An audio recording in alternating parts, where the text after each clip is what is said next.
Hello dear student, आप सभी का स्वागत है। दोस्तों, आज की वीडियो में बात करेंगे एसजीपी के एक इम्पॉर्टेंट टॉपिक की, अर्थात एसजीपी सब्जेक्ट में एक इम्पॉर्टेंट टॉपिक है सर्किट ब्रेकर।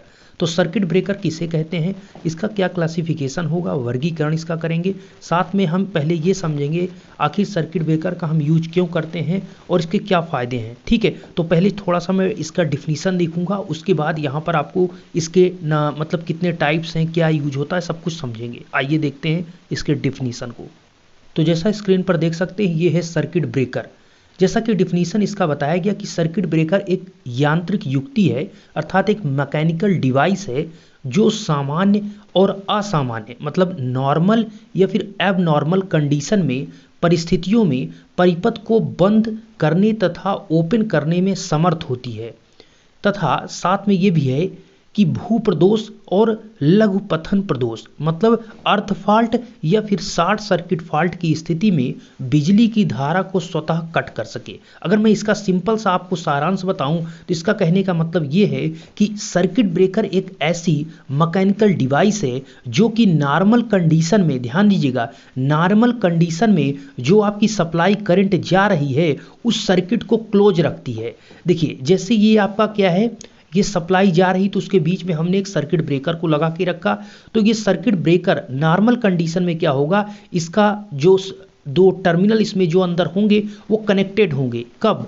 जब इसमें से मतलब ये नॉर्मल कंडीशन का मतलब जब कोई फॉल्ट आपके सर्किट में, कोई भी फॉल्ट, अर्थ फॉल्ट या शॉर्ट सर्किट फॉल्ट, कोई फॉल्ट आपके सर्किट में नहीं है, तब तो ये क्लोज रहेगा। सिंपल सी बात है, तभी तो आगे सप्लाई जाएगी, क्योंकि बीच में ही हम सर्किट ब्रेकर को लगा के रखे हैं। तो सप्लाई आगे जाने के लिए इसको क्लोज होना चाहिए। तो नॉर्मल कंडीशन में, अर्थात जब कोई फॉल्ट नहीं है, तो नॉर्मल कंडीशन में आपका जो सर्किट ब्रेकर है वो क्लोज रहता है। ध्यान रहे आपको, क्लोज रहता है, इसका मतलब कनेक्टेड रहते हैं। पूरा अर्थ आपका तार जो अंदर के हैं, जो टर्मिनल है वो कनेक्टेड रहेंगे। लेकिन यहीं पर अब एबनॉर्मल कंडीशन मतलब असामान्य परिस्थिति का मतलब ये होता है कि अब कोई सर्किट में अर्थ फॉल्ट या फिर आपका शॉर्ट सर्किट फॉल्ट आपके सप्लाई सिस्टम में हो गया है। इस कंडीशन को हम कहते हैं एबनॉर्मल कंडीशन।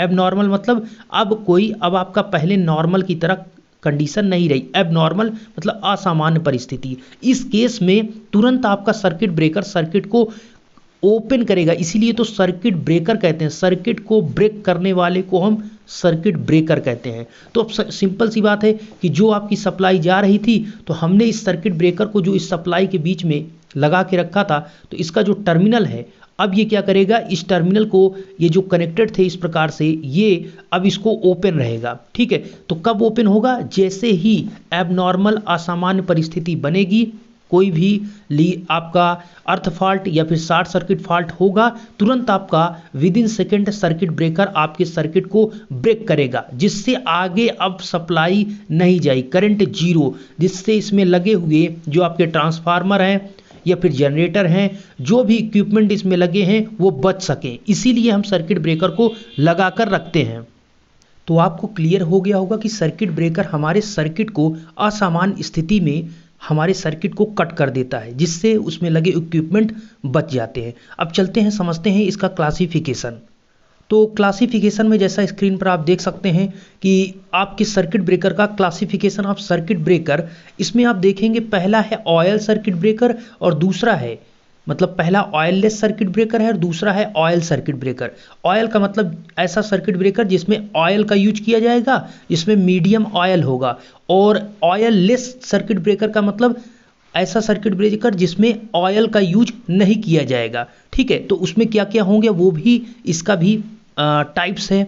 तो जैसा कि आप देख सकते हैं, इसमें भी 4 टाइप्स किए गए हैं, फिर इसमें भी 2 टाइप्स किए गए हैं। तो इसमें बहुत ज़्यादा हो सकता है आपको क्लियर ना दिख रहा होगा, तो मैं एक एक पॉइंट को लेकर चलता हूं कि ऑयल सर्किट ब्रेकर, पहला पॉइंट क्लियर है कि हमारा सर्किट ब्रेकर 2 टाइप का है। पहला तो ऑयल लेस सर्किट ब्रेकर और दूसरा पार्ट इसका है ऑयल सर्किट ब्रेकर। ओके, तो अब ऑयल लेस सर्किट ब्रेकर और ऑयल सर्किट ब्रेकर के क्या क्या टाइप्स हैं, इसको मैं आगे आपको बताता हूं। तो पहले समझ लेते हैं आखिर सर्किट ब्रेकर को एक अकॉर्डिंग टू मीडियम, अर्थात मीडियम का मतलब क्या है कि हमारा जो सर्किट ब्रेकर है, जो हमारा सर्किट ब्रेकर है वो जहां पर ओपन या क्लोज हो रहा है उसका मीडियम क्या है, एयर है उसका मीडियम, मतलब जो जहां वो ओपन हो रहा है आपका टर्मिनल जो सर्किट ब्रेकर का, ठीक है, वो अलग हो रहे हैं, वो उसका मीडियम चारों तरफ एयर है या फिर ऑयल उसके चारों तरफ भरा हुआ है या गैस है, उस हिसाब से अर्थात अकॉर्डिंग टू मीडियम,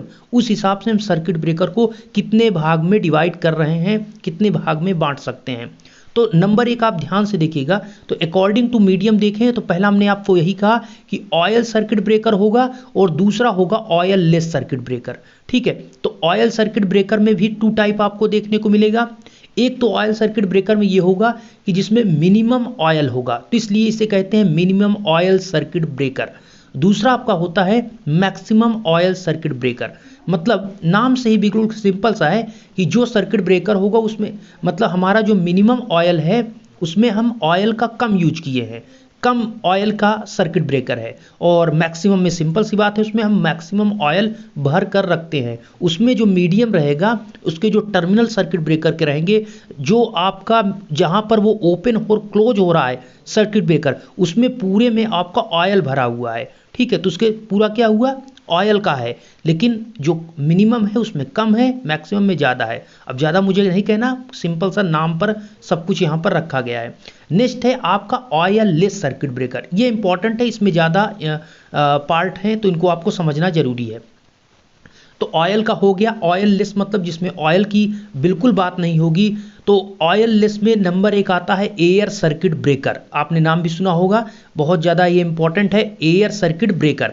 तो एयर सर्किट ब्रेकर के 2 टाइप्स होते हैं, मतलब ऑयल लेस के अंतर है, ऑयल लेस का मतलब जिसमें ऑयल नहीं है, तो बात ही हो गई एयर सर्किट ब्रेकर की, अर्थात जिसमें ऑयल का यूज नहीं है, तो एयर का मतलब इसमें एयर का यूज हो रहा है। तो इसके चारों तरफ जो ये सर्किट ब्रेकर, इसका टर्मिनल जहां पर ओपन होगा उसके चारों तरफ एयर है, तो इसलिए हम इसे कहते हैं एयर सर्किट ब्रेकर। अच्छा, एयर सर्किट ब्रेकर में भी 2 टाइप जो बन रहे हैं, एक आपका होता है एयर ब्रेकर सर्किट ब्रेकर और दूसरा होता है एयर ब्लास्ट सर्किट ब्रेकर। ठीक है, एयर ब्लास्ट, इसका देखिए क्लासिफिकेशन अभी समझ लीजिए, डिटेल में जब इसका मैं आपको बताऊंगा तो उसमें आपको समझाऊंगा कि ये ब्लास्ट और ब्रेकर इसमें क्यों होता है। अभी के लिए समझिए कि एयर के ही 2 पार्ट हैं, एयर ब्रेकर सर्किट ब्रेकर और air blast circuit breaker. Third type जो आता है वो एयर का हो गया। अब इस एयर के बाद ऑयल लेस के अंतर्गत ही आता है, जैसा कि आपको दिख भी रहा है। नेक्स्ट है आपका हार्ड गैस सर्किट ब्रेकर, जिसे आप हिंदी में बोलेंगे कठोर गैस सर्किट ब्रेकर। मतलब इसमें इस सर्किट ब्रेकर में जो मीडियम होगा, इसका जो टर्मिनल ओपन होगा इस सर्किट ब्रेकर का, वो इसके चारों तरफ जो गैस होगी वो हार्ड गैस का यूज किया जाएगा। तो इसमें ना तो एयर का है और ना तो ऑयल का है, इसमें किसका यूज किया गया है, इसमें आपके गैस का यूज किया गया है। तो इसलिए इसे हार्ड गैस सर्किट ब्रेकर कहते हैं। जब आप क्लासिफिकेशन आप सर्किट ब्रेकर लिखते हैं तो इसमें सभी टॉपिक को आपको ऐसे टाइप वाइज लिख देना है। नेक्स्ट है आपका magnetic blow out circuit breaker, या आप कह सकते हैं magnetic arc pressure circuit breaker. ठीक है, नाम पे ही ये मैग्नेटिक आर्क दाब परिपथ वियोजक। और मैं आपसे कहूँगा थोड़ा इंग्लिश ही प्रेफर करें, जिससे आपको ज़्यादा बेटर होगा लिखने और समझने में भी। ठीक है, पेपर्स में आप इंग्लिश में लिख सकते हैं, अच्छा इंग्लिश नहीं, मतलब मेरा कहने का मतलब जैसा आप हिंदी में बीच में लिख रहे हैं, करंट आ गया तो आप उसे इंग्लिश में लिखिए, रेजिस्टेंस आ गया, सर्किट ब्रेकर आ गया तो उसे इंग्लिश में ही लिखें। ठीक है, तो उसमें कोई दिक्कत आपको नहीं होगी और जल्द आप लिख पाएंगे और ये आपका एक अच्छा रहेगा आगे की प्रिपरेशन के लिए। तो मैं कहूँगा इंग्लिश ज़्यादा आप कोशिश करें लिखने की। नेक्स्ट है दोस्त यहाँ पर वाटर सर्किट ब्रेकर, मतलब इसमें जो यूज किया जाएगा वो मीडियम होगा वाटर। ठीक है, इसमें वाटर आपका फिलअप रहेगा, ऐसे सर्किट ब्रेकर जिसमें वाटर का यूज किया जाएगा, वाटर भरा होगा, वो आपका होगा ए वाटर सर्किट ब्रेकर। नेक्स्ट है SF6, ये भी बहुत इंपॉर्टेंट है, ये आपसे एक ही क्वेश्चन पूरा पूछ लिया जाता है 5 नंबर का कि SF6 सर्किट ब्रेकर के बारे में बताइए। तो ये पूरा एक अलग ही सर्किट ब्रेकर है, इसके बारे में समझेंगे। नेक्स्ट है आपका निर्वात सर्किट ब्रेकर, जिसे आप कहते हैं वैक्यूम सर्किट ब्रेकर। देखिए बहुत इंपॉर्टेंट, एयर सर्किट ब्रेकर तो ठीक है जिसमें एयर होगा, लेकिन वैक्यूम का मतलब है जहां पर एयर भी नहीं होगा, वैक्यूम होगा, निर्वात। तो यहां पर ऐसा सर्किट ब्रेकर जिसमें एयर भी नहीं है, ऑयल एयर गैस कुछ भी नहीं, निर्वात है, तो ऐसे सर्किट ब्रेकर को हम कहते हैं वैक्यूम सर्किट ब्रेकर। अच्छा, यहां पर हमने अभी देखा कि यहां पर मीडियम के आधार पर, अकॉर्डिंग टू मीडियम के आधार पर हमने जैसे बताया कि ऑयल सर्किट ब्रेकर और ऑयल लेस सर्किट ब्रेकर होगा। ऑयल लेस में air circuit breaker, hard gas circuit breaker, magnetic blowout circuit breaker, या फिर आपका water circuit breaker, SF6 circuit breaker और आपका वैक्यूम सर्किट ब्रेकर। ये आपके हुए। इसके बाद हम समझते हैं कि आखिर कंट्रोल मेथड के आधार पर, देखिए अकॉर्डिंग टू मतलब यहाँ पर ये रखा गया कि अगर हम मीडियम के आधार पर रखेंगे तो हमारे सर्किट ब्रेकर कितने प्रकार के हैं। अब समझते हैं कि अगर हम कंट्रोलिंग के आधार पर कहें कि हम सर्किट ब्रेकर को किस किस प्रकार से हम कंट्रोल करते हैं, ठीक है, कौन से सर्किट ब्रेकर में कैसा कैसा कंट्रोलिंग पॉइंट है, तो उस बेस पर कहें तो अकॉर्डिंग टू कंट्रोल मेथड के आधार पर सर्किट ब्रेकर पहला आपका होता है direct control circuit breaker.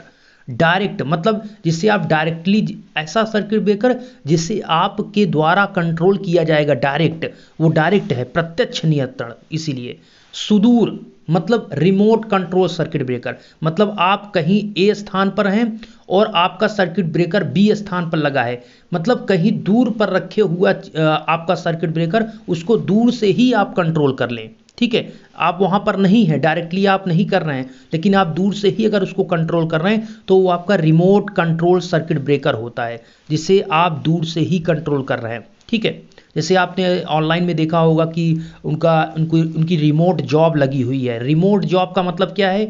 Remote job का मतलब है जॉब तो उनकी लगी है, उनको ऑफिस में जाकर जॉब नहीं करना है डायरेक्ट ऑफिस में, उनको बाहर कहीं से वो जॉब कर सकते हैं, मतलब ऑनलाइन जॉब का मतलब यही है, रिमोट जॉब है, उनको जाना नहीं है, ठीक है। तो इसका मतलब वही चीज़ मैं बता रहा हूँ कि वहाँ पर आपको जाने की जरूरत नहीं है, आप दूर से ही जिसे कंट्रोल कर लेते हैं उस सर्किट ब्रेकर को हम कहेंगे रिमोट कंट्रोल सर्किट ब्रेकर। अब इसी रिमोट कंट्रोल के अंतर्गत आपको देखने को मिलेगा, एक होगा मैनुअल कंट्रोल सर्किट ब्रेकर, हस्त नियंत्रण सर्किट ब्रेकर। दूसरा होगा आपका वायु नियंत्रण circuit breaker, pneumatic control circuit breaker. Next है आपका इलेक्ट्रिक कंट्रोल सर्किट ब्रेकर। ये सभी टाइप्स है, इसको समझना पड़ेगा। अब इसी इलेक्ट्रिक सर्किट ब्रेकर में आपको दो मिलेंगे, एक मोटर कंट्रोल सर्किट ब्रेकर, मतलब ऐसा सर्किट ब्रेकर जिसे हम मोटर के द्वारा कंट्रोल करेंगे। नेक्स्ट है परिनालिका मतलब सोलेनाइड कंट्रोल सर्किट ब्रेकर, इसको हम सोलेनाइड के माध्यम से कंट्रोल कर। कुल मिलाकर हमारे सर्किट ब्रेकर को, हमें सर्किट ब्रेकर का सिंपल सा फंडा पता है कि हमारा सर्किट ब्रेकर नॉर्मल कंडीशन में क्लोज रहेगा, नॉर्मल कंडीशन में क्लोज रहेगा अर्थात उसमें से करंट जाती रहेगी, लेकिन एब नॉर्मल असामान्य स्थिति अर्थात जब कोई सर्किट में फॉल्ट होगा, अर्थ फॉल्ट या फिर शॉर्ट सर्किट फॉल्ट, ऐसा कोई फॉल्ट अगर होता है तो तुरंत सर्किट ब्रेकर सर्किट को कट करेगा, अर्थात सर्किट का जो सर्किट ब्रेकर है उसका टर्मिनल ओपन कर देगा, जो मेन सप्लाई है उसको ओपन कर देगा। जैसे ही ओपन करेगा आगे लगे हुए इक्विपमेंट, जनरेटर, ट्रांसफार्मर, जो भी बड़े इक्विपमेंट लगे हुए हैं सभी बच जाएंगे, क्योंकि बहुत ज़्यादा फॉल्ट जब होगा तो बहुत ज़्यादा यहाँ पर कह सकते हैं उसमें जो इक्विपमेंट लगे हैं फॉल्ट की वजह से खत्म हो जाएंगे। और इम्पॉर्टेंट अभी और कुछ पॉइंट है, मैं उसको डिस्कस करता हूँ। अकॉर्डिंग टू ऑपरेटिंग सिस्टम, देखिए जब आप लिखते हैं तो बहुत सारे पॉइंट लिख सकते हैं कि मीडियम के बेस पर कितने भाग में है, ठीक है। नेक्स्ट आपका कंट्रोलिंग के बेस पर, मैंने आपको बताया कंट्रोल के बेस पर डायरेक्ट कंट्रोल या फिर रिमोट कंट्रोल। रिमोट कंट्रोल में आपका देखिए आ चुका है मैनुअल या फिर न्यूमेटिक कंट्रोल, वायु नियंत्रण। नेक्स्ट है आपका इलेक्ट्रिक में भी दो हैं आपके, मोटर कंट्रोल और सोलेनाइड कंट्रोल मतलब परिनालिका के द्वारा, ठीक है। अगर हम बात करते हैं अकॉर्डिंग टू ऑपरेटिंग सिस्टम के बेस पर, तो ऑपरेटिंग सिस्टम की बात करें तो उसके बेस पर हमारे होता है एक ऑटोमेटिक ऑपरेटेड सर्किट ब्रेकर, और दूसरा है ऑटो रिक्लोज सर्किट ब्रेकर, तीसरा है नॉन ऑटो रिक्लोज सर्किट ब्रेकर। देखिए ये सारे जो नेम आपको मैं बता रहा हूं, ये जब मैं आपको एक एक बताऊंगा तब ज़्यादा क्लियर हो पाएगा, ठीक है। अभी के लिए टाइप समझिए कि ऑपरेटिंग सिस्टम के बेस पर आपके सर्किट ब्रेकर तीन होते हैं। ऑटोमेटिक सर्किट ब्रेकर जो ऑटोमेटिक ही ऑपरेट करेगा, नेक्स्ट है आपका ऑटो रिक्लोज सर्किट ब्रेकर, और उसके बाद नॉन ऑटो रिक्लोज सर्किट ब्रेकर, इसी का विपरीत है। अगर हम स्थिति मतलब लोकेशन के बेस पर अगर बात करें अकॉर्डिंग टू लोकेशन, तो दो प्रकार के, ये बहुत सिंपल है, एक इंडोर टाइप सर्किट ब्रेकर और दूसरा आउटडोर सर्किट ब्रेकर, ठीक है।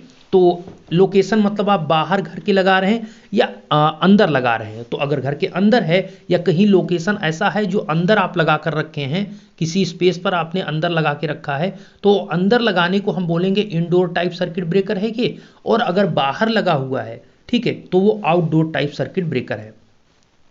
नेक्स्ट अब बात करते हैं इसका इंपॉर्टेंस क्या है, एक एक पॉइंट को समझेंगे। सर्किट ब्रेकर का क्यों हम लगाते हैं, इसका इंपॉर्टेंस क्या है, इसी प्रकार पेपर्स में आप पॉइंट वाइज इसको लिख सकते हैं। ठीक है, जब आपको डाटाबेस पर याद रहेगा चीज़ें क्या क्या होती हैं सर्किट ब्रेकर के, तो आप बहुत अच्छे से इसको डिफाइन कर पाएंगे।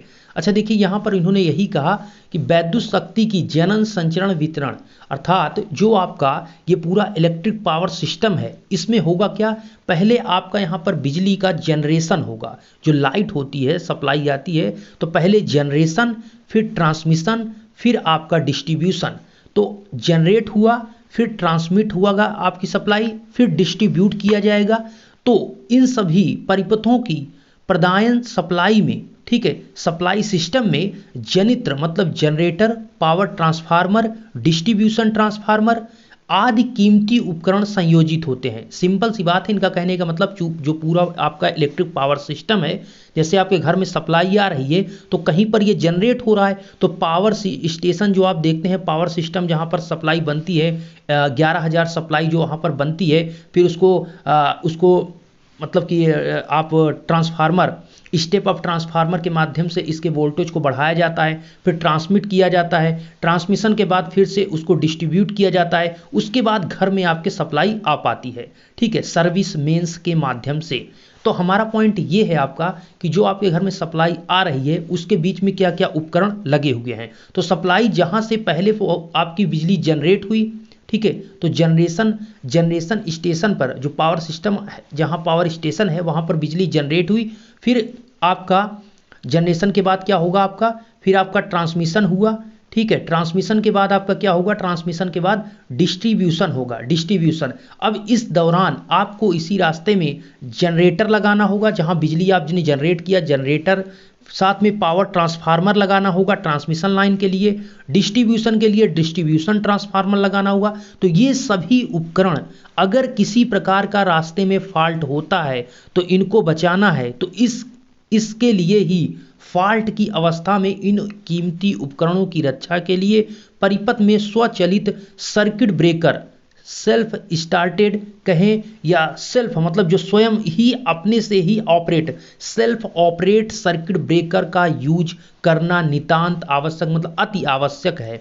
पॉइंट यहां पर इतना सा है कि देखिए, ये जो आपके कह सकते हैं ये ट्रांसफार्मर हैं या बड़े बड़े जो ट्रांसफार्मर आपके पावर सिस्टम में लगे हुए हैं, वो एक एक करोड़ के, आपके समझ लीजिए 1 CR, एक करोड़ के ऐसे ऐसे ट्रांसफार्मर आपके लगे हुए हैं। जनरेटर की बात करें तो 1 CR के करीब, उससे ज़्यादा भी जो बड़े बड़े पावर स्टेशन में आप देखेंगे तो लगे। अगर इसमें किसी प्रकार का अगर फॉल्ट हो गया तो ये पूरा खराब हो जाएगा। तो इसलिए यहाँ पर सर्किट ब्रेकर इतना बड़ा यहाँ पर इंपॉर्टेंट रोल अदा करता है कि आप समझ लीजिए कि 1 CR, इसी प्रकार से मतलब कि बहुत से ट्रांसफार्मर जनरेटर लगे हुए हैं, तो उन सभी को बचाने के लिए सबसे इंपॉर्टेंट क्या हो जाता है यहाँ पर, सर्किट ब्रेकर का लगाना। अगर फॉल्ट की कंडीशन बनी तो सर्किट ब्रेकर तुरंत सर्किट को कट करेगा, जिससे power transformer, distribution transformer, generator सबकी बचत होने वाली है। तो इन सभी के लिए हम क्या करते हैं, सर्किट ब्रेकर को फॉल्ट की कंडीशन जब हो तो उसके लिए तुरंत ये क्या करे, ऑपरेट होकर सर्किट को ब्रेक कर दे। तो यहां पर बिल्कुल क्लियर है कि सर्किट, और दूसरा पॉइंट है सर्किट ब्रेकर सीरीज या पैरेलल किस में लगा होता है, तो बिल्कुल सिंपल सी बात है, ये सीरीज में, सप्लाई के सीरीज में लगा होता है। तो सर्किट ब्रेकर परिपथ के श्रेणी में संयोजित किया जाता है और प्रदोष अवस्था में, मतलब फॉल्ट की कंडीशन, फॉल्ट का मतलब शॉर्ट सर्किट फॉल्ट हो रहा है या फिर आपका ओवरलोड की स्थिति बन रही है, देखेंगे बहुत ज़्यादा लोड बढ़ गया तब भी फॉल्ट हो जाता है। तो ओवरलोड हो या फिर शॉर्ट सर्किट की स्थिति हो, तो इस स्थिति में परिपथ को क्या कर देता है, सर्किट ब्रेकर वियोजित कर देता है, मतलब कट कर देता है। तो परिपथ में संलग्न कीमती उपकरण को दुर्घटना होने से बचा लेता है, कौन, सर्किट ब्रेकर। तो सर्किट ब्रेकर प्रदोष अवस्था में कार्य करता है। सबसे सिंपल बात, ये अगर फॉल्ट होगी तभी ऑपरेट करेगा, और फॉल्ट नहीं है तो बिल्कुल जैसे आपका सप्लाई जा रहा है वैसे ही इससे करंट आपकी जाती रहेगी, ठीक है। जैसे ही फॉल्ट होगा तुरंत इसका जो टर्मिनल लगा हुआ है, इसके अंदर जो सर्किट ब्रेकर में टर्मिनल, वो तुरंत टर्मिनल ओपन हो जाएगा। जो पहले यहां जुड़ा हुआ था अब ये ऊपर की ओर आपका, मतलब उससे टच जो रहेगा टर्मिनल से, वो तुरंत कट कर देगा, तो जिससे सप्लाई आगे जीरो हो जाएगी, और उससे आगे जो सप्लाई मिलना था अब क्या होगा, फॉल्ट करंट उनको मिलेगी। तो सप्लाई क्या होगा, कुल मिलाकर हमारा फॉल्ट कंडीशन होने पर जो सप्लाई उनको मिलना था वो उससे ज़्यादा या कम मिलेगा जो आपका, और अगर कह सकते हैं शॉर्ट सर्किट हो रहा है तो करंट बहुत ज़्यादा हो जाएगी, तो इक्विपमेंट ख़राब होने के 100% चांस हो जाएंगे। तो फॉल्ट से बचाने के लिए हम सर्किट ब्रेकर का यूज करते हैं। अब बात आती है सर्किट ब्रेकर की क्या रिक्वायरमेंट क्या है। अगर हम एक सर्किट ब्रेकर को लेते हैं तो आखिर हम उसमें क्या क्या चीज़ें देखेंगे कि ये सर्किट ब्रेकर जो हम ले रहे हैं इसमें क्या क्या चीज़ें, इसकी खासियत क्या होनी चाहिए, क्या रिक्वायरमेंट होनी चाहिए। तो नंबर एक, सेफ्टी। सेफ्टी का मतलब यह है कि सर्किट ब्रेकर को सामान्य असामान्य स्थितियों में सुरक्षापूर्वक कार्य करना चाहिए। मतलब अगर फॉल्ट की कंडीशन बन रही है तो सेफ्टी का मतलब हमने सर्किट ब्रेकर को क्यों लगा के रखा है कि हमारे उसमें लगे हुए ट्रांसफार्मर, जनरेटर, पावर ट्रांसफार्मर हो या फिर आपके पावर ट्रांसफार्मर हो या फिर आपका डिस्ट्रीब्यूशन ट्रांसफार्मर हो, अदर इक्विपमेंट सभी को सेफ्टी प्रोवाइड करे। कौन? Circuit breaker. किस कंडीशन पर? फॉल्ट की कंडीशन पे, अर्थात जब दोष की स्थिति बनेगी। तो सामान्य स्थिति में कोई दिक्कत नहीं, लेकिन असामान्य स्थिति वैसे ही बनती है तो सर्किट को कट कर दे। इसीलिए हमारा रिक्वायरमेंट सर्किट ब्रेकर के लिए यही है। तो सर्किट ब्रेकर को सामान्य या फिर असामान्य स्थिति में सुरक्षापूर्वक कार्य करना चाहिए। नेक्स्ट, और ऐसा भी ना हो कि आपका सर्किट ब्रेकर सामान्य स्थिति में ही ओपन हो जा रहा है, ऐसा भी नहीं होना चाहिए। नहीं तो सप्लाई मतलब कोई भी फॉल्ट नहीं हुआ और आपका सर्किट ब्रेकर ओपन हो गया तो सप्लाई आगे क्या हो जाएगी? जीरो। करंट आपकी कोई आगे फिर उस सप्लाई आगे नहीं जाएगी क्योंकि सर्किट ब्रेकर ने सर्किट को कट कर दिया। तो ऐसा भी नहीं होना, इसीलिए कहा गया कि सामान्य स्थिति में जो उसका काम है कि क्लोज रहना है और असामान्य स्थिति में तुरंत सर्किट को मतलब टर्मिनल को ओपन कर देना है। ठीक। नेक्स्ट है क्विकनेस। क्विकनेस मतलब तत्परता। प्रदोष होने के पश्चात ही परिपथ के प्रदोषी अंग को अति शीघ्रता से अलग कर देना चाहिए, अर्थात फॉल्ट के पार्ट को कट करने में किसी प्रकार की देरी नहीं करनी चाहिए। तो पहला तो है भैया उसमें क्वालिटी होनी चाहिए, सेफ्टी तुरंत हमें मिलना चाहिए उससे। नेक्स्ट है क्विकनेस, मतलब ऐसा नहीं है कि हमारा फॉल्ट हुआ फिर वो हमारा 1 मिनट 2 मिनट ले रहा है टाइम सर्किट ब्रेकर, उसके बाद सर्किट को ओपन कर रहा है। नहीं, विद इन सेकंड तुरंत वो सर्किट को ओपन कर देना चाहिए, कट कर देना चाहिए। कौन? Circuit breaker. इसीलिए उसमें तत्परता, क्विकनेस होनी चाहिए, तुरंत काम तुरंत होना चाहिए। फॉल्ट होता है तुरंत सर्किट को कट कर दे। ठीक है। नेक्स्ट, सिलेक्टिविटी का मतलब क्या है? चयनता का मतलब सर्किट ब्रेकर को अन्य स्वस्थ परिपथ अंगों में बिना किसी बाधा के केवल फॉल्ट परिपथ को विलगित करना चाहिए। इसका मतलब क्या है? आइसोलेट करना। विलगित का मतलब इसका समझिए, आइसोलेट मतलब अलग करना। देखिए पॉइंट समझिए, सेलेक्टिविटी का मतलब बहुत इंपॉर्टेंट है। मतलब 3 यहाँ पर सप्लाई जा रही हैं, अब फॉल्ट इसमें हुआ है और ये सर्किट मतलब फॉल्ट मतलब A B C ये 3 लाइन जा रही है, फॉल्ट इस वाले में हुआ है A में और ये सर्किट ब्रेकर क्या कर रहा है कि इस B वाले सर्किट को ओपन कर दे रहा है। तो ये गलत चीज हुआ ना। तो ये इसकी सिलेक्टिविटी सही होनी चाहिए, मतलब जिसमें फॉल्ट है उसी को ओपन करना चाहिए, है ना। और या फिर मतलब कुल मिलाकर जो भी सप्लाई जा रही है जिस वायर में या फिर जो सप्लाई है उसी में आपका फॉल्ट को पहचानना आना चाहिए। कौन पहचानेगा? Circuit breaker. तो सर्किट ब्रेकर को सिलेक्टिविटी के लिए पहचानना चाहिए। ओके, तो हमारा पॉइंट ये है कि भैया जिसमें फॉल्ट है उसी को आप ओपन करिए और जिसमें नहीं है उसको कुछ नहीं करना आपको। तो इसलिए सिलेक्टिविटी बहुत इंपॉर्टेंट है। Safety, quickness, selectivity. नेक्स्ट है रिलायबिलिटी। रिलायबिलिटी का मतलब है विश्वसनीयता। इसका मतलब क्या है? कितना रिलायबल है सर्किट ब्रेकर। ये डिपेंड करेगा कि सर्किट ब्रेकर को फॉल्ट अवस्था में ही ऑपरेट होना चाहिए, अर्थात स्वस्थ परिस्थिति में ओवर करंट कंडीशन पर ऑपरेट नहीं होना चाहिए। इसका मतलब यह है, अभी हमने इसके बारे में वही चीज बता दिया। देखिए घूम घुमाकर सारी बातें वही हो रही हैं, लेकिन थोड़ा थोड़ा इसमें अंतर है। मतलब सेलेक्टिविटी का मतलब है किसमें हो रहा है ये आप पहचान कर उसमें ओपन करिए, और रिलायबिलिटी का मतलब ये कितना, देखिए कोई भी इक्विपमेंट या कोई भी चीज़ लेते हैं तो बहुत इंपॉर्टेंट है कितना भैया रिलायबल है, कितनी उसकी विश्वसनीयता है। अगर ज़्यादा उसकी रिलायबल नहीं है कोई इक्विपमेंट तो आप उसे नहीं लेते हैं। तो विश्वसनीयता के लिए हम सर्किट ब्रेकर को कहते हैं कि भैया जिसमें फॉल्ट है उसी को ऑपरेट कराइएगा। मतलब प्रदोष अवस्था में ही ऑपरेट होना चाहिए फॉल्ट की कंडीशन में, विदाउट फॉल्ट सिचुएशन। मतलब विदाउट सिचुएशन का मतलब कोई फॉल्ट की कंडीशन नहीं बनी और आप क्या किए, सर्किट ब्रेकर को ऑपरेट कर दिए, मतलब सर्किट को ओपन कर दिए, तो ये नहीं होना चाहिए। ठीक है। ओवर करंट कंडीशन, मतलब ओवर करंट कंडीशन में ये आपका प्रचालित नहीं होना चाहिए।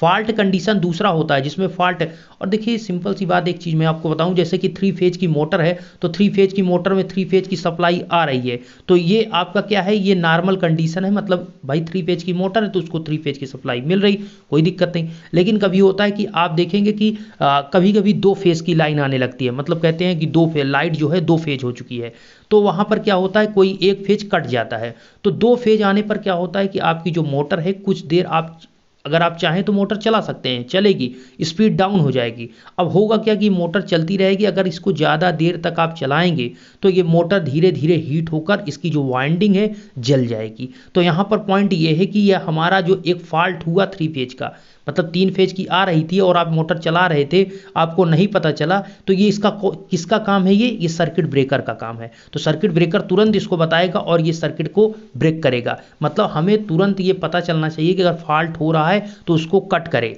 ठीक है। तो हमारा पॉइंट ये, इसको हम ऐसे भी पिछले वीडियो में देखे थे, फ्यूज और ट्रिमिंग स्विच ऐसा कुछ हमने यूज किया था। ठीक है, चलिए उधर नहीं जाते हैं अभी। हमारा पॉइंट इतना है कि रिलायबल होना चाहिए। ठीक है। नेक्स्ट है सेंसिटिविटी। सेंसिटिविटी का मतलब क्या है कि सर्किट ब्रेकर को प्रदोष की प्रारंभिक अवस्था में अति शीघ्रता से ऑपरेट होकर प्रदोषी परिपथ के अंग को अलग कर देना चाहिए, वही है सेंसिटिव होना चाहिए। देखिए कोई चीज़ होता नहीं, दो अगर ए और बी 2 व्यक्ति खड़े हुए हैं, एक व्यक्ति से एक टीचर से जब कोई चीज़ समझाता है तो उसको समझते हैं, ए उसको जल्दी समझ जाता है और बी उसको समझने में थोड़ा टाइम लेता है, समझ जाता है, लेकिन देखिए मेरी बात समझिए, ये भी समझ लेते हैं, ये भी समझ लेते हैं, ये ए जो है इससे पहले समझ लेता है, बी थोड़ा टाइम लेता है। तो आपसे पूछा जाए कौन ज़्यादा सेंसिटिव है, तो ए ज़्यादा सेंसिटिव है। तो इसलिए समझिए कि इस ए की सेंसिटिविटी बी से ज़्यादा है, ए इज ग्रेटर देन बी, किसमें, सेंसिटिविटी में। तो वही चीज़ है कि आपका जो इक्विपमेंट सर्किट ब्रेकर है वो सेंसिटिव होना चाहिए। मतलब सुग्राहिता का मतलब है जैसे ही फॉल्ट हुआ तुरंत इसको ऑपरेट करना चाहिए, बहुत तेज होना चाहिए। ठीक है। तो उम्मीद करता हूं आपको ये पॉइंट समझ में आया होगा कि रिक्वायरमेंट क्या है। तो रिक्वायरमेंट भैया आपका सर्किट ब्रेकर का है कि ये सेफ्टी प्रोवाइड करे, क्विकनेस, तत्परता हो सर्किट ब्रेकर में, चयनित, सेंसिटिविटी, सेलेक्टिविटी, जो सेलेक्ट करे वो जिसमें फॉल्ट है उसी को सेलेक्ट करे, नॉर्मल को ना सेलेक्ट करे। ठीक है, जिसमें फॉल्ट है उसी को आपको सही करना है। नेक्स्ट है रिलायबिलिटी। तो कितना ज़्यादा रिलायबल है ये डिपेंड करेगा कि आपका प्रदोष अवस्था में ऑपरेट होना चाहिए, मतलब जैसे फॉल्ट होता है तो ऑपरेट हो रहा है या नहीं। ठीक है। सेंसिटिविटी का मतलब कितनी फास्ट ये जल्दी ऑपरेट होता है और सर्किट को कट करता है। तो सारी चीज़ों मैंने आपको बताया। ठीक है। ड्यूटीज ऑफ सर्किट ब्रेकर में ये भी आप देख सकते हैं कि एक सर्किट ब्रेकर का क्या क्या कर्तव्य होता है। तो पहला तो पॉइंट ये हो जाता है कि एक स्वचालित सर्किट ब्रेकर की बात करें, जो सेल्फ ऑपरेट सर्किट ब्रेकर की बात करें, तो सर्किट ब्रेकर को फुल लोड पर लगातार सफलतापूर्वक कार्य करते रहना चाहिए। मतलब जैसे फुल लोड पर आपकी सप्लाई आ रही है, ट्रांसफार्मर, जनरेटर सभी लगे हुए हैं, सप्लाई चल रही है, तो इसको फुल लोड पर हमारे सर्किट ब्रेकर को काम करना चाहिए, बिना तापक्रम बढ़े हुए, मतलब इसका टेम्परेचर नहीं बढ़ना चाहिए। ठीक है। तो बिना टेम्परेचर बढ़े ये सफलतापूर्वक काम करना चाहिए। नेक्स्ट है नो लोड पर, निर्भर का मतलब नो लोड पर परिपथ को कुशलतापूर्वक ओपन और क्लोज करना चाहिए। मतलब जब नो लोड है, लोड की कंडीशन नहीं है, उस केस में आप सर्किट ब्रेकर का जो टर्मिनल है वो ओपन और क्लोज आसानी से होना चाहिए। ये इसके ड्यूटीज है, कर्तव्य इसके हैं। नेक्स्ट है सामान्य प्रचालन की स्थिति में परिपथ को खोलना और बंद करना चाहिए। ठीक है। नॉर्मल कंडीशन में, मतलब नॉर्मल कंडीशन में ओपन और क्लोज की बात की जा रही है। नेक्स्ट, सर्किट ब्रेकर को अपनी अभिकल्पित क्षमता के अनुसार शॉर्ट सर्किट धारा पर सफलतापूर्वक खुलना और बंद होना चाहिए। ठीक है। मतलब किस प्रकार से उसको बनाया गया है, उसकी क्षमता के बेस पर अगर शॉर्ट सर्किट करंट, मतलब शॉर्ट सर्किट होगा तो शॉर्ट सर्किट करंट फ्लो होगी, तो उस केस में खुलना और बंद होना चाहिए। तो वही चीज़ यहाँ पर पॉइंट मेंशन किया गया है। ठीक है। मतलब सर्किट जैसे शॉर्ट सर्किट होगा तो तुरंत ये होना क्या चाहिए, सर्किट जो क्लोज था वो ओपन हो कर देना चाहिए, किसको, सर्किट ब्रेकर को। ठीक है, और इसके इंपॉर्टेंट की बात करें तो सर्किट ब्रेकर के प्रचालन का मूल सिद्धांत क्या है, basic principle of operation of circuit breaker. मतलब एक सर्किट ब्रेकर को ऑपरेट होने का बेसिक प्रिंसिपल क्या है, अगर लिखा जाए तो इसके बेसिक प्रिंसिपल को हम कार्य प्रिंसिपल मतलब वर्किंग प्रिंसिपल जो है इसके दो भागों में हम डिवाइड कर सकते हैं। कैसे, नंबर एक है परिपथ वियोजन के लिए संपर्कों का खुलना, मतलब opening of contacts for circuit breaking, अर्थात सर्किट ब्रेकिंग के लिए, सर्किट को ब्रेक करने के लिए जो इसके कॉन्ट्रैक्ट हैं किसके, सर्किट ब्रेकर के, वो क्या होने चाहिए, ओपन होने चाहिए। तो पहला तो ये है कि opening of contact circuit breaker, Hindi में आपको यह है कि परिपथ सर्किट ब्रेकर के लिए संपर्कों का खुलना। भैया अगर फॉल्ट होगी तो पहले क्या होगा, सर्किट ब्रेकर का जो टर्म आपके कांटेक्ट हैं जो जुड़े हुए हैं, टच हैं, वो ओपन होने चाहिए। तो पहला ये होगा। दूसरा, आपको पता है कि आपने भी देखा होगा जब कोई वायर को आप टच कराते हैं तो कोई भी वायर अगर सप्लाई चल रही तो उसमें वायर को टच कराएंगे और खासतौर हाई वोल्टेज पर जो होती है तो जैसे टच कराएंगे उसमें चिंगारी अर्थात आर्क प्रोड्यूस होती है, आर्क देखने को मिलता है। तो सेम उसी प्रकार से जब आपका ये आपका सर्किट ब्रेकर जब सर्किट को ब्रेक करेगा, अलग करेगा, तो उस प्रकार से ब्रेक करने पर ये कॉन्टैक्ट इसके, जब इसके सर्किट ब्रेकर के जो कॉन्टैक्ट है, संपर्क हैं, ओपन होंगे, अर्थात जैसे दोनों टच हैं तो आप हटेंगे, दोनों ओपन होंगे, तो उस समय क्या होगा, इन संपर्कों के बीच आपको आर्क देखने को मिलेगा। इन संपर्कों के बीच आर्क मतलब चिंगारी देखने को मिलेगा। इन्हीं आर्क को कुचलना अर्थात बुझाना है। तो पहला इसका ऑपरेटिंग का पहला प्रिंसिपल ये है कि सर्किट ब्रेकर के लिए, सर्किट ब्रेकिंग के लिए संपर्कों का ओपन होना। दूसरा इसका है कि संपर्कों के ओपन होने पर संपर्कों के बीच उत्पन्न आर्क को बुझाना, जिसे आप कुचलना कह रहे हैं। ठीक है, तो आप देखेंगे इसको, मतलब ये आप इलेक्ट्रिकल में देखेंगे जो आर्क होता है उसको कुचलना बोलते हैं। तो यहाँ पर जैसा देख सकते हैं, extinguishing of arc produced between contact. तो कॉन्टैक्ट के बेस, कॉन्टैक्ट जो हैं सर्किट ब्रेकर के, उनके बीच में जो आर्क प्रोड्यूस हो रही उनको बुझाना, ये दूसरा काम। पहला काम सर्किट कॉन्टैक्ट को ओपन करना, दूसरा काम जो कॉन्टैक्ट के बीच में आर्क बन रही है उनको बुझाना। सिंपल वे में ये है। तो वही चीज है कि ओपनिंग ऑफ कॉन्टैक्ट। तो अगर फॉल्ट हो जाता है, देखिए कहानी क्या चल रही है, नॉर्मल कंडीशन में सर्किट ब्रेकर का कुछ नहीं होना है, लेकिन एब नॉर्मल अर्थात फॉल्ट की कंडीशन जब बनती है तो उस केस में हमारा सर्किट ब्रेकर ओपन होना चाहिए। नहीं ओपन होगा तो लगे सभी इक्विपमेंट, ट्रांसफार्मर, जनरेटर सब खत्म हो जाएंगे, सब कुछ खत्म हो जाएंगे। ठीक है, तो ये इंपॉर्टेंट समझिए। तो इसलिए सर्किट ब्रेकर नॉर्मल कंडीशन में चल रहा है, लेकिन जैसी एब नॉर्मल असामान्य स्थिति बनी, फॉल्ट की कंडीशन बनी, उस तुरंत वो सर्किट ब्रेकर के कॉन्टैक्ट को ओपन होना है। तो उसी कंडीशन में पहला है ओपनिंग ऑफ कॉन्टैक्ट। ठीक है, हमने वही चीज पढ़ा ना, दो चीज, ओपनिंग ऑफ कॉन्टैक्ट और दूसरा है कुचलना अर्थात आर्क को बुझाना। तो इसको हम समझ लेते हैं।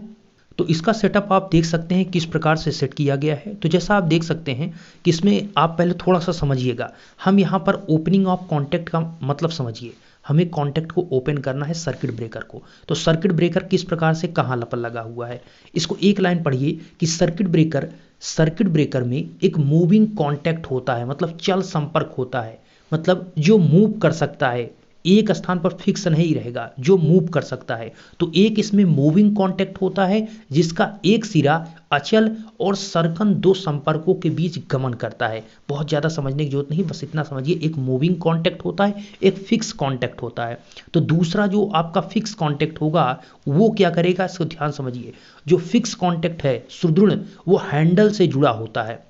यह हैंडल समझिए, यह दंड जो हैंडल है यह मैनुअल ऑपरेट होता है या फिर ऑटोमेटिक ऑपरेट होता है, मतलब मैनुअली आप ऑपरेट करेंगे या फिर ऑटोमेटिक ये ऑपरेट हो जाएगा। तो स्वचालन के लिए समझिए कि यह एक स्वचालित जो मैकेनिकल युक्ति है, डिवाइस है सर्किट ब्रेकर, इसमें एक ट्रिप कॉइल होती है जो धारा परिणामित्र से संयोजित होती है। देखिए मैं अगर कहानी बताऊंगा तो आपको नहीं समझ में आएगा। अब यहाँ पर आप ध्यान से समझिए, ये आपका कनेक्शन है, ठीक है, टर्मिनल कनेक्शन। इधर से सप्लाई आपका इस प्रकार से सर्किट ब्रेकर में कनेक्ट है। ये दो टर्मिनल जो कनेक्ट हैं, इसी एक वायर में आपका ये लगा हुआ है, इसको कहते हैं सीटी। सीटी मतलब करंट ट्रांसफार्मर। सीटी का मतलब सी से करंट, टी से ट्रांसफार्मर, धारा परिणामित्र, करंट ट्रांसफार्मर। तो इसके एक टर्मिनल में, एक टर्मिनल, दो टर्मिनल में से एक टर्मिनल में आपका करंट ट्रांसफार्मर सीटी लगा हुआ है, और इसी सीटी करंट ट्रांसफार्मर से ही कनेक्टेड होता है आपका, इसी करंट ट्रांसफार्मर से आपका कनेक्टेड है ट्रिप कॉइल। क्या है? Trip coil. ट्रिप कॉइल कुछ है नहीं दोस्त, ये भी एक सीटी की ही तरह आप देखेंगे, ये भी उसी तरह दिख रहा है, मतलब एक प्रकार की ये भी आपकी वाइंडिंग ही है, ठीक है। इसमें बहुत डीप पे नहीं आना, हमें ये समझना है कि आपका जो आपका करंट ट्रांसफार्मर है और जो आपका ट्रिप कॉइल है, ये दोनों सीरीज में कनेक्टेड है, अर्थात यहां पर जो करंट आएगी वही करंट आपके ट्रिप कॉइल में आने वाली है, ठीक है। चलिए, अच्छा, यहां पर ये ट्रिप कॉइल है, ये करंट ट्रांसफार्मर है, और नीचे ये जो लगा हुआ है ये ध्यान समझिए, सर्किट ब्रेकर, मतलब सर्किट ब्रेकर को खोलने और बंद करने के लिए स्वचल यंत्र रचना। तो इस प्रकार से इसकी रचना की गई है कि जो ट्रिप कॉइल है होगा क्या, देखिए मैं आपको बता रहा हूं ट्रिप कॉइल करेगा किस लिए हम लगाए हैं। और नीचे थोड़ा सा आप देखिए, ये जो आपका टर्मिनल आया हुआ है, ये टर्मिनल आपका कहां पर कनेक्टेड है, इसी टर्मिनल, ये जो टर्मिनल है इसके नीचे जो मैं कह रहा था, एक आपका मूविंग कॉन्टेक्ट है, फिक्स कॉन्टेक्ट है। तो यहां पर आप देखेंगे ये जो लगा हुआ है ये फिक्स है, ये क्या है? फिक्स है। मतलब इस जो दो ऊपर से दो लाइन जो आई है सप्लाई की, वो टर्मिनल है, उसमें एक आपका जो कॉन्टेक्ट होगा वो फिक्स होगा, स्थिर संपर्क लिखा भी है, आप देख सकते हैं।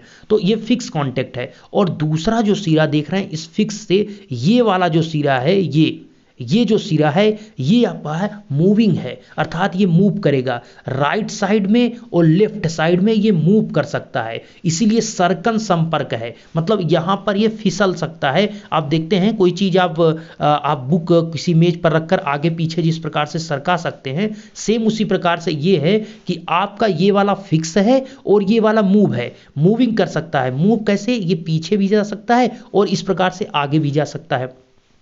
तो हमारा पॉइंट ये है कि ये कॉन्टेक्ट अगर लगे हुए हैं, दोनों टच हैं, तो इसका मतलब ध्यान समझिए, ये फिक्स वाला है, ये फिक्स वाला है, ये मूविंग वाला है, तो दोनों अगर यहां पर टच हैं, कांटेक्ट बने हुए, इसका मतलब नॉर्मल कंडीशन है, तभी ये आपके सर्किट ब्रेकर कनेक्टेड हैं एक दूसरे से, दोनों कांटेक्ट जुड़े हुए हैं। लेकिन जैसे ही आपका फॉल्ट की कंडीशन बनेगी, तो ये जो आपका ये फिक्स वाला है, स्थिर वाला, ये तो फिक्स रहेगा, इसी पर रुका हुआ रहेगा, ये फिक्स रहेगा इसी पे। लेकिन ये जो मूविंग वाला है, ये राइट साइड की तरह, ये पीछे ये राइट साइड की तरफ आ जाएगा। ये कैसे होगा? ये ऑपरेटिंग सिस्टम ये कैसे ऑपरेट करेगा वो मैं आपको बताता हूं, लेकिन ये आप अभी सिंपल समझिए कि जैसे ही फॉल्ट की कंडीशन होगी, ये वाला जो पूरा पार्ट है ये इस राइट साइड में आ जाएगा, जिससे ये जहां पर ये टच है जो दोनों एक दूसरे पर, ये टचिंग पॉइंट जो है वो हट जाएगा। तो जब दोनों टच ही नहीं रहेंगे, इसका मतलब कॉन्टेक्ट ओपन हो गया, और जब कॉन्टेक्ट ओपन हो गया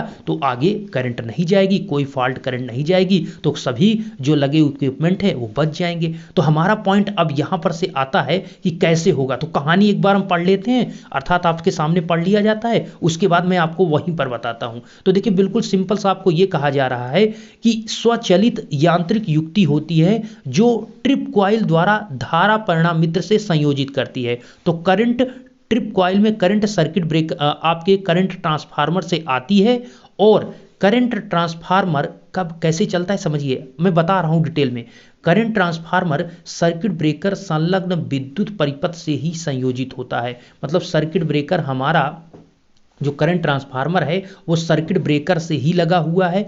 सामान्य अवस्था में जैसे मैंने ये बताया कि सामान्य अवस्था में सर्किट ब्रेकर क्लोज होता है, सप्लाई जा रही है, कोई दिक्कत नहीं सामान्य अवस्था में। लेकिन जब आपकी फॉल्ट की कंडीशन बनेगी, तो इस इलेक्ट्रिक पावर सिस्टम में फॉल्ट की कंडीशन में होगा क्या? फॉल्ट की कंडीशन में, अर्थात असामान्य अवस्था में, असामान्य अवस्था में जब धारा का मान अधिक बढ़ जाता है। देखिए शॉर्ट सर्किट करंट का मतलब है, शॉर्ट सर्किट सिचुएशन की मतलब है कि जो नॉर्मल करंट थी उससे बहुत ज़्यादा अब करंट हो जाएगी। तो जब धारा का मान बहुत अधिक बढ़ जाता है तो जो आपका सीटी करंट ट्रांसफार्मर है वो अधिक उत्तेजित होकर ट्रिप कॉइल में अधिक धारा प्रवाहित करता है।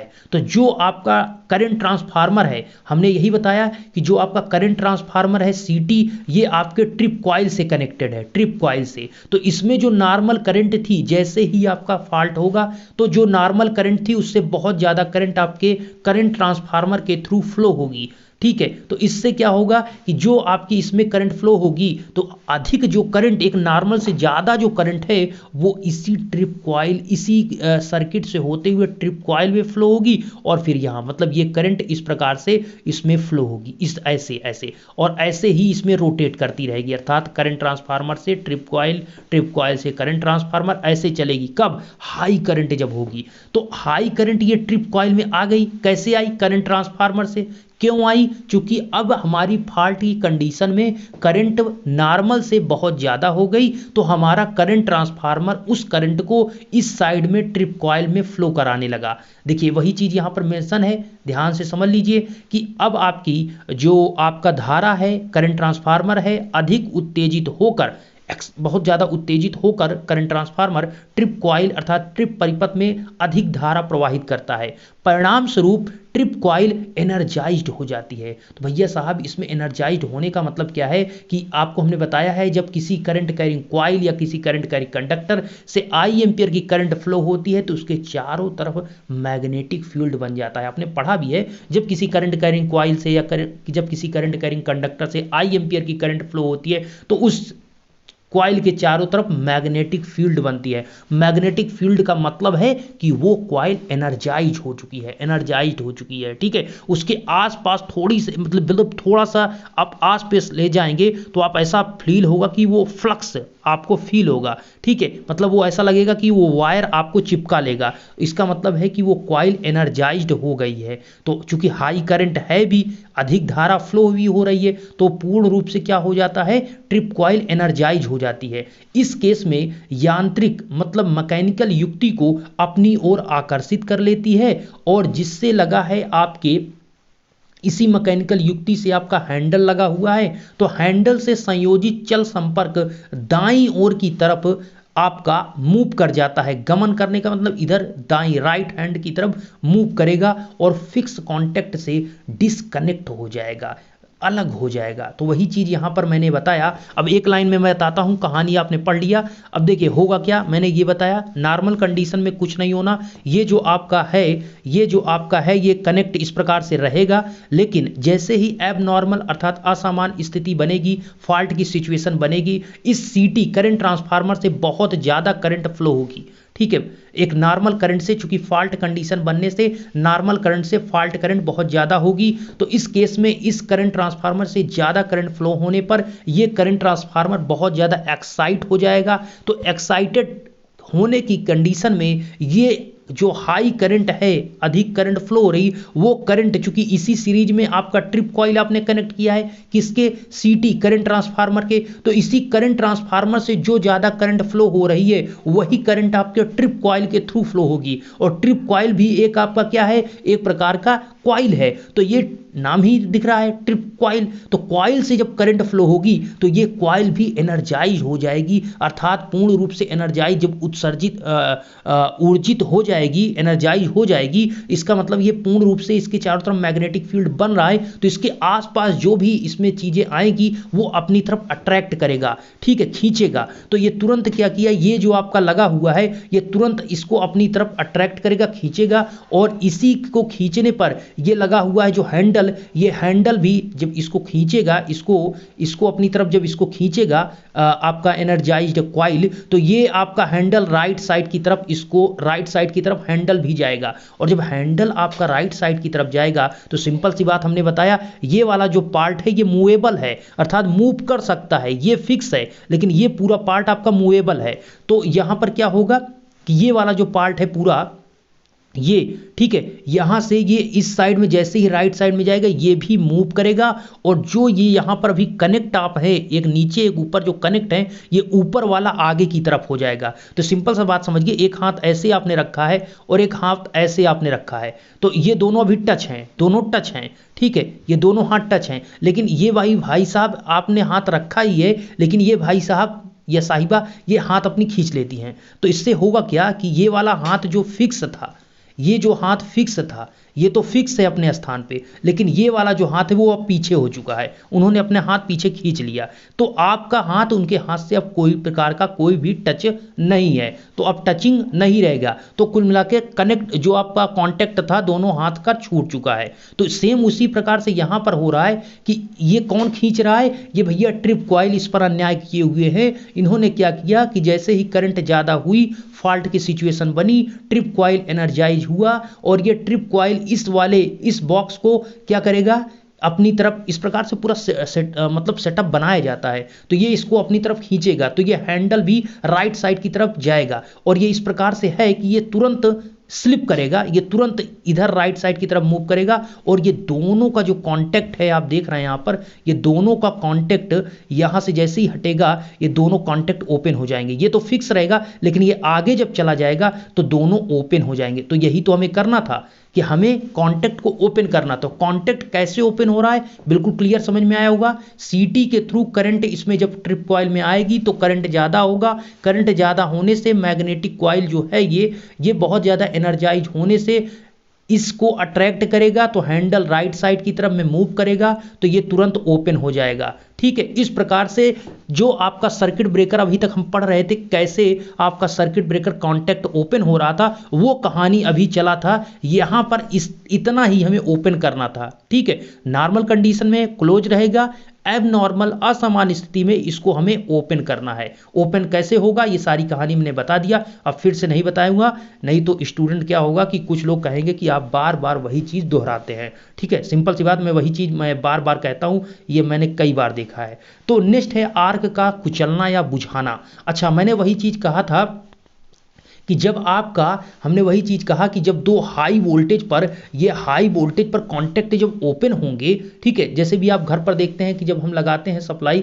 तो आर्क प्रोड्यूस होता है। ठीक है, कोई भी वायर में आप टच कराते हैं तो आर्क बनता है। ठीक है, वो तो नॉर्मल है, लेकिन जब हाई फॉल्ट की सिचुएशन होगी तो बहुत ज़्यादा करंट होगी, तो उस केस में क्या होगा कि यहाँ पर जैसे ही हटाएंगे, दो कॉन्टेक्ट हटेंगे तो उनके बीच आर्क प्रोड्यूस होगा। तो दूसरा हमारा काम क्या था, आर्क को बुझाना या कुचलना। ठीक है, तो कैसे होगा इसको समझने के लिए अब कहा गया कि आर्क जो है उसको समझिए। हमारा हो गया कि अलग तो हो रहा है, लेकिन जो आर्क बीच में बना वो कैसे खत्म करेंगे। तो सर्किट ब्रेकर के जब संपर्क खुलते हैं तो संपर्कों के बीच आर्क उत्पन्न होता है, तो हजारों एम्पियर की धारा संपर्कों के मध्य अंतराल से पास होती है। मतलब बहुत 1 2 10 एम्पियर 50 एम्पियर नहीं, हजारों एम्पियर की करंट दोनों संपर्कों के बीच से फ्लो हो रही है। तो जो अधिक मात्रा में आपकी I²RT ऊष्मा प्रोड्यूस करती है, मतलब जब संपर्क हटेंगे तो इतना ज़्यादा हीट बनेगा। क्यों? चूंकि I²RT बताता है कि कितनी ऊष्मा बनेगी, और I is the current. Current का मतलब यहाँ पर यह है कि जो अभी 100 एम्पियर फ्लो हो रही थी, ठीक है, 50 एम्पियर फ्लो हो रही थी, तो वो करंट अब 1000 एम्पियर में हो चुकी। तो 1000 का स्क्वायर करेंगे, फिर उसका रजिस्टेंस और उसका कितने टाइम तक फ्लो हो रहा है, इन सभी को जब कैलकुलेट करेंगे तो जो ऊष्मा बनेगी बहुत ज़्यादा हीट बनेगी। तो वही चीज़ कहा गया कि जब आर्क बनेगा तो उसमें बहुत ज़्यादा उनके बीच हीट बनेगी। यह हीट, यह ऊष्मा अंतराल के बीच की वायु एयर को आयनाइज्ड कर देती है।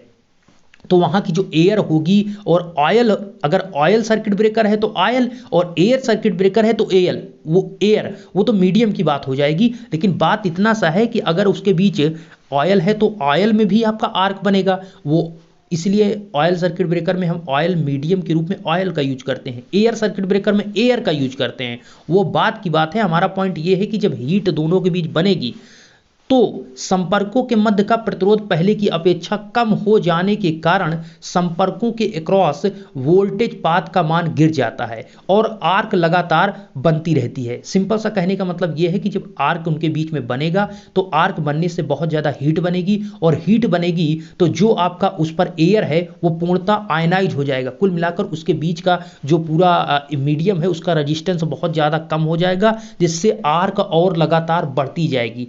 आर्क का मतलब क्या है? करंट लगातार बढ़ रही है, करंट का मान बढ़ा हुआ है और हीट लगातार बढ़ती जा रही है, तो वहां पर आर्क रेजिस्टेंस कम हो रहा है, आर्क बढ़ रहा है। यदि इस बढ़ते हुए आर्क को इसी समय ना रोका जाए तो विस्फोट का कारण बन सकता है, अर्थात जो सर्किट ब्रेकर है उसके अंदर बहुत बड़ा विस्फोट हो सकता है, सर्किट ब्रेकर फट सकता है।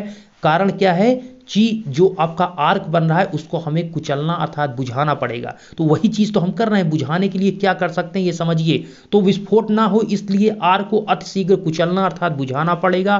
तो संपर्कों के मध्य उत्पन्न आर्क या संपर्कों के बीच के माध्यम से आयनीकृत कणों और आर्क की, अब देखिए पॉइंट आ जाता है कि जो संपर्क हैं, जो दो कांटेक्ट आपके जुड़े हुए हैं, जो दो कांटेक्ट हैं, इन संपर्कों के मध्य उत्पन्न कितनी आर्क है और संपर्कों के बीच के माध्यम की आयनीकृत कण कौन से हैं और कणों की लंबाई, सॉरी कण नहीं, आर्क की कितनी लंबी आर्क है, जो आर्क बन रही है उसकी लंबाई और आर्क के अनुप्रस्थ काट क्षेत्र मतलब आर्क का क्रॉस सेक्शन एरिया पर डिपेंड करेगा। ठीक है, तो उसमें जो उत्पन्न आर्क हो रही है संपर्कों के मध्य वो किस किस पर डिपेंड कर रहा है? पहला तो है वो आपके माध्यम पर डिपेंड करेगा कि जो माध्यम है वो कितना ज्यादा आयनाइज्ड हो चुका है, आयनीकृत। दूसरा आर्क की लंबाई कितना है। तीसरा आर्क का क्रॉस सेक्शन एरिया क्या है। तो इन तीनों पर ये डिपेंड करेगा। अब बात आती है कि आर्क को हम कितनी विधियों से और कैसे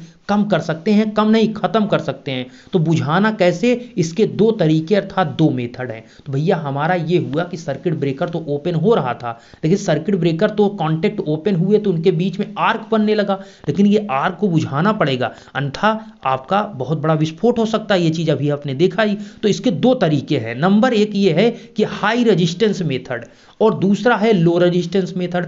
मतलब या तो उनके जो मीडियम है उनके बीच बहुत ज्यादा रेजिस्टेंस कर दीजिए, दूसरा मेथड ये भी है कि या फिर आप बहुत कम रेजिस्टेंस कर दीजिए। तो हाई रेजिस्टेंस मेथड क्या कहता है इसको भी देख लेते हैं। तो हम समझते हैं कि उच्च प्रतिरोध विधि में क्या है। तो उच्च प्रतिरोध विधि हमें यह कहता है कि आर्क की उच्च धारा द्वारा उत्पन्न करने से पहले ही संपर्कों के मध्य अंतराल का प्रतिरोध बढ़ा देने से आर्क घट जाता है। ये कहानी मुझे कुछ ज़्यादा क्लियर नहीं हो रही है। मैं आपको इसका सिंपल मतलब ये कहने का मतलब मेरे हिसाब से ये कह रहा है कि जो आपका संपर्क, जो आपके कांटेक्ट हैं उनके बीच जो आर्क प्रोड्यूस हो रहा है, उस आर्क के प्रोड्यूस होने से पहले उनके अंतराल अर्थात दोनों कांटेक्ट के बीच में रेजिस्टेंस की वैल्यू को बढ़ा देने से हमारा जो आर्क बनेगा वो घट जाएगा। ये चीज कह रहे हैं। ठीक है, तो पहला ये है कि हाई रेजिस्टेंस मेथड का मतलब कि दोनों कांटेक्ट के ओपन होने से पहले या फिर दोनों कांटेक्ट के बीच हाई करंट के कारण आर्क जो बन रहा है, आर्क के बनने से पहले हम रेजिस्टेंस की वैल्यू को बढ़ा देंगे जिससे आर्क की वैल्यू घट जाएगी। लेकिन ये जो मेथड है, ये विधि का प्रयोग प्रायः इंडस्ट्रियल क्षेत्र में अर्थात इंडस्ट्रियल फील्ड का मतलब औद्योगिक क्षेत्र में जो निम्न और मध्यम वोल्टेज के एयर सर्किट ब्रेकर हैं या फिर डीसी सर्किट ब्रेकर हैं उनमें किया जाता है। तो इनका यूज अर्थात हाई रेजिस्टेंस जो मेथड है, इस मेथड का यूज हाई रेजिस्टेंस मेथड हम किस लिए यूज कर रहे हैं? जो दो कांटेक्ट के बीच में आर्क बन रहा है उसको हम बुझाने की कोशिश कर रहे हैं।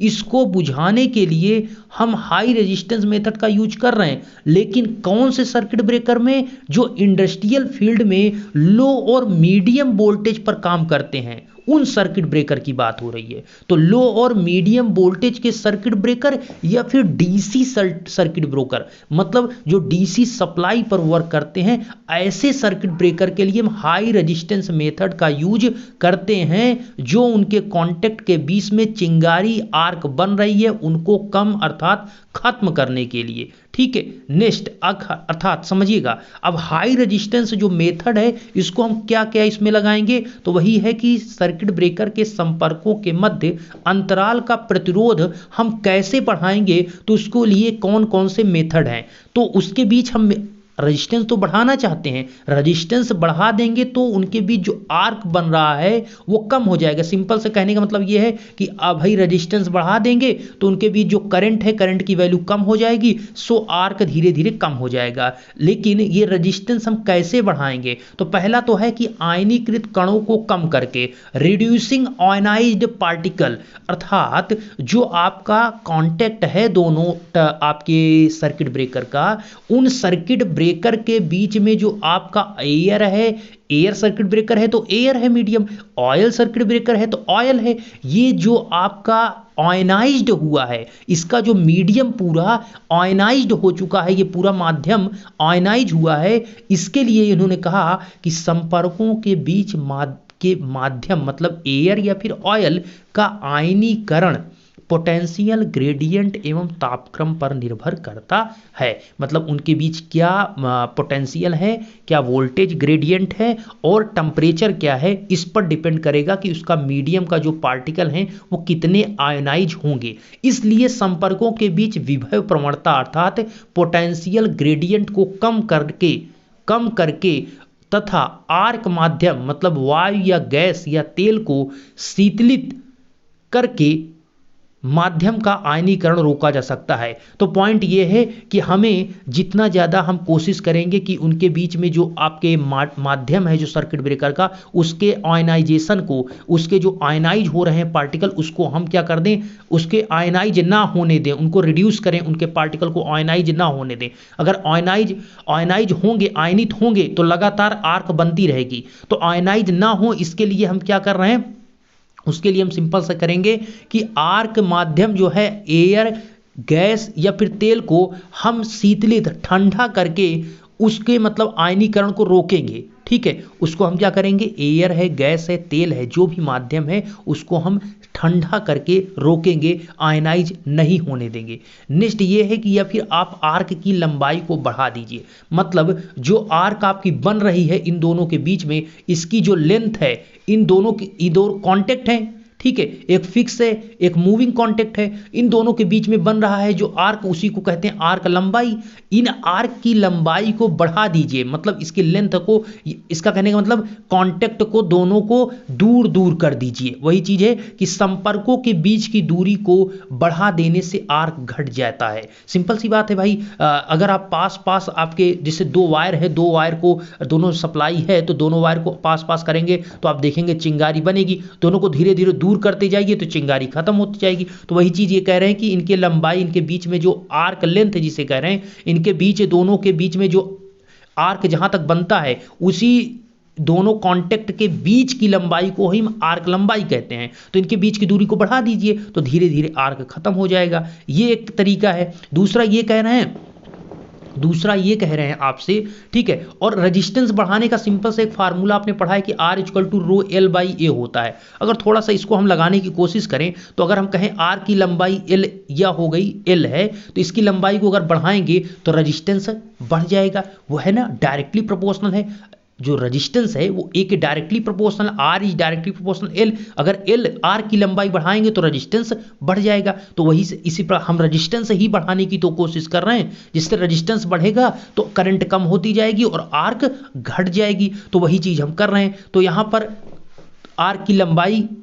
आर्क लंबाई बढ़ा करके हम कर सकते हैं आर्क का अनुप्रस्थ काट क्षेत्रफल घटाकर, मतलब क्रॉस सेक्शन एरिया जो है उसको घटा करके। जैसे कि आपने ये फार्मूला फिर से आप कह सकते हैं R = rho L by A, अब हम एरिया को अगर कम कर देते हैं, एरिया को कम करेंगे तो रेजिस्टेंस बढ़ेगा। क्यों? क्योंकि ये दोनों इनवर्सली प्रोपोर्शनल हैं, एरिया और रेजिस्टेंस। तो एरिया का मतलब क्या है कि जो आपका आर्क बन रहा है उसको पतला करिए, उसके क्रॉस सेक्शन एरिया जो ज्यादा था, उसका क्रॉस सेक्शन एरिया जो ज्यादा आर्क बन रहा था उसको पतला करिए। जब क्रॉस सेक्शन एरिया कम करेंगे तो रेजिस्टेंस बढ़ेगा, करंट कम, आर्क कम हो जाएगी, इस प्रकार से। तो इसलिए इन्होंने क्या कहा कि इंक्रीजिंग द लेंथ तो हो चुका है, ये है आर्क का अनुप्रस्थ काट घटा करके, अर्थात थिन कांटेक्ट का यूज करके उत्पन्न आर्क को छिद्र से गुजारने से आर्क के अनुप्रस्थ काट को कम किया जा सकता है। मतलब आप जो कांटेक्ट, अगर आप जितना चौड़ा आप कांटेक्ट यूज करेंगे तो उतना ज़्यादा चौड़ा ये आपका बनेगा। जैसे आपका होता नहीं दोस्त कि ये फ्लक्स आपका है, तो इससे फ्लक्स जितना ज़्यादा चौड़ा होगा तो उससे आपका क्रॉस सेक्शन एरिया जो होगा फ्लक्स का वो ज़्यादा होगा। ठीक है, अगर आप इतनी ही जगह से आप निकाल रहे हैं, थोड़ा सा छोटा से निकाल रहे हैं तो कम क्रॉस सेक्शन एरिया हो गया इसका। उसी प्रकार ये कह रहे हैं कि जो कांटेक्ट है ये बहुत ज्यादा चौड़ा नहीं रखना है, इसको पतला करना है, अर्थात पतला करके रखिए कांटेक्ट को। ठीक है, पतला रखिए। क्रॉस सेक्शन एरिया को जब घटाते हैं, थिन कांटेक्ट यूज करेंगे तो ऑटोमेटिक है एरिया कम होगा। एरिया कम होगा तो सिंपल सा बात है रेजिस्टेंस बढ़ जाएगा। R equal to rho L by A, A is the area, area घटा रेजिस्टेंस बढ़ा, सिंपल सी बात है। एरिया रेजिस्टेंस बढ़ा तो आपका आर्क धीरे धीरे कम हो जाएगा। ओके, आर्क को तितर बितर करके, इसका मतलब क्या है? स्प्लिटिंग द आर्क से, स्प्लिटिंग, देखिए बहुत सारी चीजें आपको बिल्कुल समझ में आ रही होगी। मतलब जो आर्क आपका बन रहा है उसको थोड़ा सा आप इधर उधर कट करिए। ठीक है, किसी प्रकार से उसको कट करिए। तो अब यहाँ पर क्या है, जैसे आप पानी देखते हैं, पाइप के थ्रू पानी आपका जा रहा है, तो क्या करिए उसको थोड़ा सा आप जैसे आगे की सिरे पर, उसके मुंह पर थोड़ा सा आप मुहाने पर दाब लेते हैं तो पानी क्या होता है? तितर बितर होता है, तो इधर उधर हो जाता है, तो सही जो पानी पूरा पहुंचना वो नहीं पहुंचता। तो इसी प्रकार से कैसे भी करके आर्क को तितर बितर करिए। तो संपर्कों के बीच अन्य चालक प्लेटों को प्रवेशित कर, मतलब अन्य चालक प्लेट को लगा करके आर्क को तितर बितर मतलब स्प्लिट करिए, इधर उधर कट करिए। ठीक है, बीच में प्लेट को लगाकर। इस प्रकार से आप कर सकते हैं। क्या कर सकते हैं? रेजिस्टेंस को बढ़ा सकते हैं या आर्क को सिंपल सा कहें कम कर सकते हैं, तभी तो आर्क बुझेगा, इस प्रकार से। या फिर आप लो रेजिस्टेंस मेथड अपना सकते हैं, लेकिन लो रेजिस्टेंस मेथड, यह मेथड केवल एसी सर्किट ब्रेकर में ही संभव है। डीसी में लो रेजिस्टेंस मेथड आर्क को कुचलने अर्थात बुझाने के लिए लागू नहीं होता। ये ओनली एसी सर्किट ब्रेकर में लागू होता है low resistance method. High resistance method आपका लो वोल्टेज, हाई वोल्टेज या फिर कहें आप सिंपल सा डीसी सर्किट ब्रेकर के लिए यूज किया जाता है। तो इसमें होगा क्या कि लो रेजिस्टेंस मेथड में हम क्या करेंगे कि इसमें आर्क की प्रत्यावर्ती धारा को शून्य स्थिति के पश्चात ही रिस्ट्रिकिंग मतलब पुनरारंभण होने से रोका जा सकता है। अब इसका पुनरारंभण, इसको हम थोड़ा सा अलग अलग करें तो पुनरारंभण कह सकते हैं। पुनरारंभण का मतलब दोबारा से आरंभ ना हो, दोबारा से जो आरंभ होगा, पुनः मतलब दोबारा से आरंभ होने वाला। तो यहां पर हम क्या करेंगे कि इसमें आर्क की प्रत्यावर्ती धारा को शून्य स्थिति के पश्चात ही पुनः से आरंभ होने से रोका जा सकता है, मतलब दोबारा से चिंगारी वो आपकी ना बने, इसलिए इसे शून्य बिंदु विधि कहते हैं। वो तो अलग की बात है, उसको हटाइए। इसके अंतर्गत आर्क के स्थान को दाब मुक्ति वायु या गैस या तेज गति के त्वरण द्वारा शीतलित किया जाता है। तो कहने का मतलब जो एसी सर्किट ब्रेकर है उसमें हम उस सर्किट ब्रेकर के क्या करेंगे कि जो आपका बन रहा है आर्क, उसको हम मतलब प्रेशर के द्वारा, समझिए प्रेशर एयर या फिर गैस या तेज गति से त्वरित हो रहे एयर के द्वारा हम इसको क्या करेंगे? ठंडा करेंगे। किसको? आर्क को। इस प्रकार के संपर्कों के बीच माध्यम आयनीकृत नहीं हो पाता और आर्क दब जाता है। इस विधि का प्रयोग उच्च क्षमता वाले सर्किट ब्रेकर में किया जाता है। कहने का मतलब जो आपका एसी सर्किट ब्रेकर की जैसे मैं बात कर रहा था, तो इन सर्किट ब्रेकर में होगा क्या कि जहां आर्क बन रही है, यहां इसके अंतर्गत आर्क में जिस स्थान पे इन कॉन्टेक्ट के बीच में आर्क बन रही है, वहां पर आप हाई प्रेशर के साथ में एयर को इस पर ठंडे मतलब ठंडे हवा को, ठंडे एयर को आप इस पर बहुत तेजी के साथ प्रेशर आर्क पर देंगे, जिससे आर्क धीरे धीरे आर्क आपका बुझ जाएगा, अर्थात कुचल जाएगा, जिसे आप कह सकते हैं। तो इस प्रकार से आपने क्या समझा कि आपका जो सर्किट ब्रेकर है किस प्रकार से ऑपरेट होता है, जिसमें हमने आपको बताया कि इसके दो ही प्रिंसिपल है, opening of contact for circuit breaking, मतलब परिपथ वियोजन के लिए संपर्कों का खुलना, और खुलने के अंतर्गत, खुलने के दौरान जो संपर्कों के बीच जो आर्क बन रहा है उन आर्क को बुझाना, यही दो प्रिंसिपल है। और जब आर्क बुझ गया तो आपका कंप्लीट हो गया, मतलब फॉल्ट हुआ था, सर्किट ब्रेकर दोनों ओपन हो रहे थे, कॉन्टैक्ट ओपन हुए, लेकिन जो आर्क बना उसको हमने लो रेजिस्टेंस मेथड और हाई रेजिस्टेंस मेथड के माध्यम से उसको हमने जो चिंगारी है, जो आर्क है, उसको हमने बुझा दिया, अर्थात सर्किट ब्रेकर अब ओपन हो चुका है, कोई भी विस्फोट नहीं हुआ। हाई रेजिस्टेंस मेथड हम डीसी सर्किट ब्रेकर या फिर डीसी सर्किट ब्रेकर के लिए यूज करते हैं, और जो आपका लो रेजिस्टेंस मेथड है आर्क को बुझाने का, वो हम एसी सर्किट ब्रेकर के लिए यूज करते हैं। Thank you so much. मैंने उम्मीद किया कि आपको समझाने की पूरी कोशिश की। नेक्स्ट वीडियो में मिलते हैं अदर सर्किट ब्रेकर के एग्जाम्पल, उसको समझेंगे कि आखिर अदर सर्किट ब्रेकर एयर हो या फिर SF6 सर्किट ब्रेकर हो, उनमें क्या क्या स्पेसिफिकेशन है, उनको समझते हैं। Thank you so much. अगर वीडियो अच्छा लगा तो लाइक करिएगा, और चैनल पर पहली बार है चैनल को सब्सक्राइब करिए, कमेंट बॉक्स में जय हिंद जरूर लिखिएगा। Thank you so much.